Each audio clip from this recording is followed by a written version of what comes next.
Frustrated with wonky text spacing in Adobe Illustrator?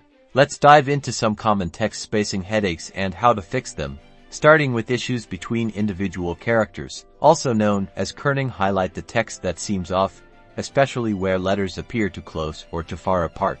In the character panel, you'll find kerning controls represented by the letters VA with an arrow. This adjusts the space between specific letter pairs if the spacing is wrong.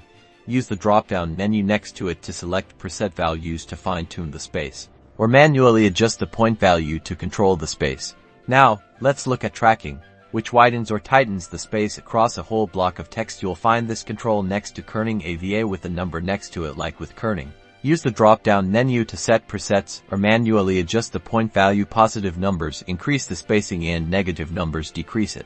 Another common issue is problems with leading, which describes the vertical space between lines of text. If lines overlap or are too far apart, select the text and in their menu, you can alter the line spacing. Finally, explore the optical and metrics options in the character panel. Metrics uses rules to space letters, while optical analyzes the shapes of characters for optimal spacing. Experiment with these settings, as they can often solve persistent spacing problems. And remember, the character panel is your best friend.